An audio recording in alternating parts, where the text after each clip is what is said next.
नमस्कार। आप देख रहे हैं वर्ड्स ऑफ जीएस। आज हम वर्ड्स ऑफ जीएस में भारतीय संविधान की विकास यात्रा में स्पेशल 26 के साथ हैं। तो चलिए शुरू करते हैं ज़मीन से आसमां तक। तो आज के पॉलिटी में आपके सब 26 प्रश्न होंगे। तो चलिए पहला प्रश्न है आपका। किस वर्ष रेगुलेटिंग एक्ट 1773 के तहत कोलकाता में सर्वोच्च न्यायालय की स्थापना की गई? Option A 1773, option B 1774, option C 1775 या ऑप्शन डी 1784। तो इसका करेक्ट आंसर होगा ऑप्शन बी। 1774 में रेगुलेटिंग एक्ट 1773 के तहत कोलकाता सुप्रीम कोर्ट की स्थापना की गई। तो अगर आपसे प्रश्न पूछा जाए कि कोलकाता सुप्रीम कोर्ट की स्थापना वर्ष कितना है, तो 1774। चलिए अगले प्रश्न पे चलते हैं हम लोग। अगला प्रश्न है आपका, विधि आयोग की अध्यक्षता किसके द्वारा की गई? Option A Warren Hastings, option B Lord Cornwallis, option C Lord Curzon या ऑप्शन डी लॉर्ड मैकाले। तो इसका करेक्ट आंसर होगा ऑप्शन डी, लॉर्ड मैकाले द्वारा विधि आयोग की अध्यक्षता की गई थी। चलिए अगला प्रश्न है हमारा, किस अधिनियम द्वारा कंपनी का चीन तथा पूर्वी देशों के साथ चाय के व्यापार का एकाधिकार 20 वर्षों के लिए बढ़ाया गया? ऑप्शन ए 1813 का चार्टर एक्ट, ऑप्शन बी 1853 का भारत शासन अधिनियम, ऑप्शन सी 1833 का चार्टर एक्ट या ऑप्शन डी इनमें से कोई नहीं। तो इसका करेक्ट आंसर होगा ऑप्शन ए 1813 का चार्टर एक्ट के तहत चीन तथा पूर्वी देशों के साथ चाय के व्यापार का एकाधिकार ब्रिटिश ईस्ट इंडिया कंपनी के लिए 20 वर्षों के लिए बढ़ा दिया गया था। चलिए अगले प्रश्न पे चलते हैं। अगला प्रश्न 4 है आपका, निम्नलिखित में से किस अधिनियम की कमियों को दूर करने के लिए एक्ट ऑफ सेटलमेंट लाया गया था? ऑप्शन ए 1813 का चार्टर अधिनियम, ऑप्शन बी 1833 का चार्टर अधिनियम, ऑप्शन सी 1773 का रेगुलेटिंग एक्ट या ऑप्शन डी इनमें से कोई नहीं। तो इसका करेक्ट आंसर होगा ऑप्शन सी, यानी 1773 का रेगुलेटिंग एक्ट की कमियों को दूर करने के लिए एक्ट ऑफ सेटलमेंट लाया गया था। चलिए अगले प्रश्न पे चलते हैं। अगला प्रश्न है, निम्नलिखित में से किस अधिनियम से राष्ट्रपति के अध्यादेश जारी करने की शक्ति प्रेरित है? ऑप्शन ए भारत शासन अधिनियम 1935, ऑप्शन बी भारत शासन अधिनियम 1919, ऑप्शन सी भारतीय परिषद अधिनियम 1909 या ऑप्शन डी भारतीय स्वतंत्रता अधिनियम 1947। तो इसका करेक्ट आंसर होगा ऑप्शन ए भारत शासन अधिनियम 1935 के तहत राष्ट्रपति के अध्यादेश जारी करने की शक्ति प्रेरित है। चलिए अगले प्रश्न पे चलते हैं। तो अगला प्रश्न है, शिक्षा पर 1 लाख रुपए की धनराशि खर्च करने की बात किस अधिनियम के तहत की गई? Option A Pitt's India Act 1784, option B Charter Act 1813, option C Charter Act 1833 या ऑप्शन डी इनमें से कोई नहीं।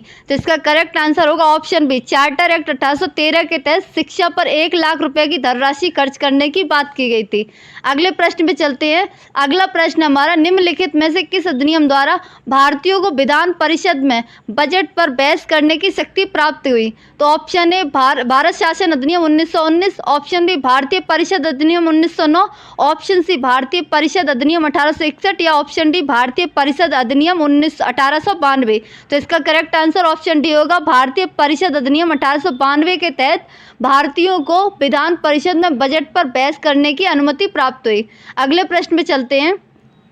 अगला प्रश्न हमारा, निम्नलिखित में से किस एक अधिनियम द्वारा भारत में संघीय न्यायालय की स्थापना की गई? ऑप्शन ए भारतीय परिषद अधिनियम 1861, ऑप्शन बी भारतीय परिषद अधिनियम 1909, ऑप्शन सी भारत शासन अधिनियम 1919 या ऑप्शन डी इनमें से कोई नहीं। तो इसका करेक्ट आंसर होगा ऑप्शन डी, इनमें से कोई नहीं, क्योंकि भारत में संघीय न्यायालय की स्थापना भारत शासन अधिनियम 1935 के तहत की गई थी। किसके तहत? 1935 के तहत। चलिए अगले प्रश्न पे चलते हैं। अगला प्रश्न है, इंग्लिश मिशनरियों को भारत में कार्य करने की शक्ति किस अधिनियम के तहत प्रदान की गई? Option A Regulating Act 1773, option B Pitt's India Act 1784, option C Charter Act 1833 या ऑप्शन डी चार्टर एक्ट 1813। तो इसका करेक्ट आंसर होगा ऑप्शन डी, चार्टर एक्ट 1813 के तहत इंग्लिश मिशनरियों को भारत में अपने धर्म के प्रचार प्रसार करने की अनुमति प्राप्त हुई। चलिए अगला प्रश्न है हमारा, प्रांतों में द्वैत शासन के जनक कहलाते हैं? Option A Macaulay, option B Hasting,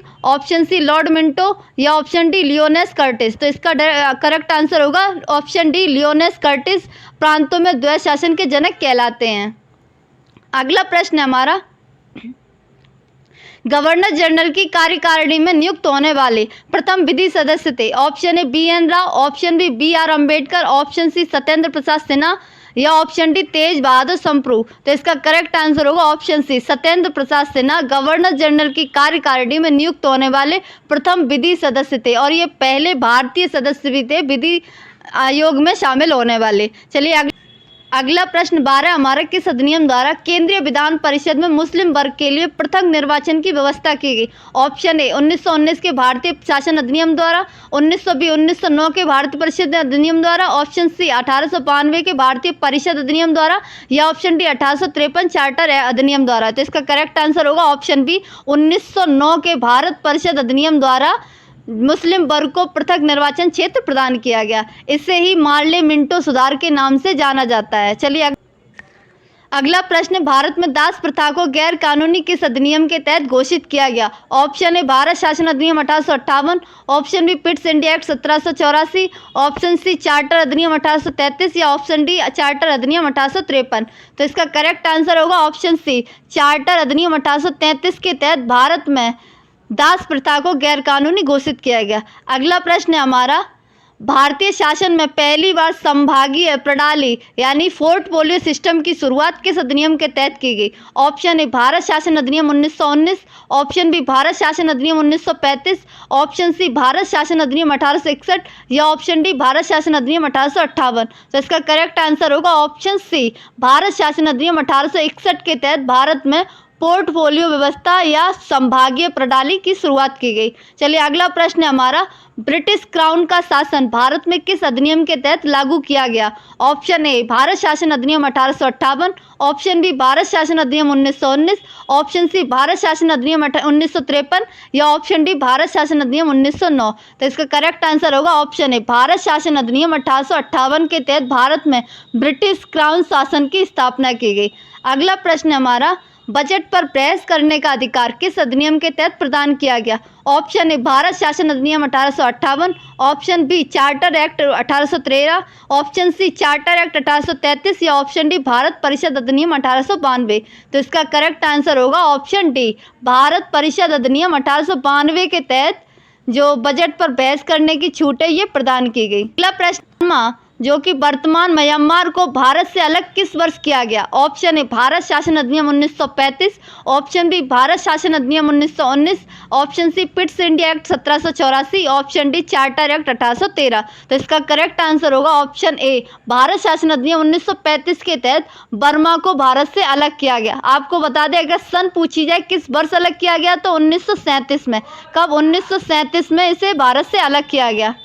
अगला प्रश्न 21 है, फाल्कन प्लान किस अधिनियम से संबंधित है? ऑप्शन ए 1919 के भारत शासन अधिनियम से, ऑप्शन बी 1909 के मार्ले मिंटो सुधार से, ऑप्शन सी 1935 के भारत शासन अधिनियम से या ऑप्शन डी 1947 के भारतीय स्वतंत्रता अधिनियम से। तो इसका करेक्ट आंसर होगा ऑप्शन डी 1947 के भारतीय स्वतंत्रता अधिनियम से फाल्कन प्लान संबंधित है। इसे माउंटबेटन योजना के नाम से भी जाना जाता है। चलिए अगला प्रश्न है हमारा, 1935 का गवर्नमेंट ऑफ इंडिया एक्ट क्यों महत्वपूर्ण है? ऑप्शन ए यह भारतीय संविधान का प्रमुख स्रोत है, ऑप्शन बी इसके द्वारा भारत को स्वतंत्रता मिली, ऑप्शन सी इसमें भारत विभाजन उल्लिखित है या ऑप्शन डी इसके द्वारा रियासतें समाप्त हुई। तो इसका करेक्ट आंसर होगा ऑप्शन ए भारतीय संविधान का प्रमुख स्रोत है। तो याद रखना है, जो 1935 का गवर्नमेंट ऑफ इंडिया एक्ट है ये भारतीय संविधान का प्रमुख स्रोत है। अगला प्रश्न है हमारा, 1946 के कैबिनेट मिशन में प्रमुख 3 सदस्य कौन थे? Option A sir John, Lord Patrick Lawrence या Stafford Cripps, option B Alexander, Lord Patrick Lawrence, Lord Macaulay, option C है Stafford Cripps, Lord Macaulay, Alexander, option D है Lord Patrick Lawrence, Stafford Cripps या AV Alexander. तो इसका correct answer होगा option D Lord Patrick Lawrence, Stafford Cripps और AV Alexander ही cabinet mission के सदस्य थे। अगला प्रश्न है हमारा, अंतरिम सरकार 1946 में मुस्लिम लीग के सदस्य भी सम्मिलित थे। निम्नलिखित में से कौन सदस्य मुस्लिम लीग से संबंधित नहीं था? Option A Jogendra Nath Mandal, option B Liaquat Ali Khan, option C Ghazanfar Ali Khan या ऑप्शन डी रफ़ी अहमद किदवई। तो इसका करेक्ट आंसर होगा ऑप्शन डी रफ़ी अहमद किदवई थे, ये मुस्लिम लीग से संबंधित नहीं थे। चलिए अगला प्रश्न है हमारा, निम्नलिखित में से किसे स्वतंत्र भारत के प्रथम मंत्रिमंडल में शिक्षा विभाग सौंपा गया था? Option A Rajendra Prasad, option B Maulana Abul Kalam Azad, option C doctor John Mathai या ऑप्शन डी सरदार वल्लभ भाई पटेल। तो इसका करेक्ट आंसर होगा ऑप्शन बी मौलाना अबुल कलाम आजाद प्रथम मंत्रिमंडल में शिक्षा विभाग सौंपा गया था और ये भारत के प्रथम शिक्षा मंत्री भी थे। अगला है प्रश्न, भारत में संघीय न्यायालय की स्थापना किस अधिनियम के तहत की गई? ऑप्शन ए भारत शासन अधिनियम 1935, ऑप्शन बी भारत शासन अधिनियम 1919, ऑप्शन सी भारत शासन अधिनियम 1909 या इनमें से कोई नहीं। तो इसका करेक्ट आंसर होगा ऑप्शन ए भारत शासन अधिनियम 1935 के तहत संघीय न्यायालय की स्थापना की। चलिए अगला प्रश्न है हमारा, पहली बार सिविल सेवाओं में भारतीयों को शामिल करने का प्रावधान किस अधिनियम के तहत किया गया? ऑप्शन ए भारत शासन अधिनियम 1858, ऑप्शन बी चार्टर अधिनियम 1853, ऑप्शन सी मार्ले मिंटो सुधार 1919 या ऑप्शन डी इनमें से कोई नहीं। तो इसका करेक्ट आंसर होगा इनमें से कोई नहीं, क्योंकि पहली बार सिविल सेवाओं में भारतीयों को शामिल करने का प्रावधान 1853 में किया गया था, यानी चार्टर अधिनियम 1853 के तहत भारतीयों को सिविल सेवा में प्रवेश दिया गया था। चलिए लास्ट क्वेश्चन है हमारा, केंद्र में द्वैध शासन की स्थापना किस अधिनियम के तहत की गई? ऑप्शन ए भारत परिषद अधिनियम 1861, ऑप्शन बी मार्ले मिंटो सुधार 1909, ऑप्शन सी भारत परिषद अधिनियम 1892 या ऑप्शन डी भारत शासन अधिनियम 1935। तो इसका करेक्ट आंसर होगा ऑप्शन डी भारत शासन अधिनियम 1935 के तहत केंद्र में द्वैध शासन की शुरुआत की गई। Thank you.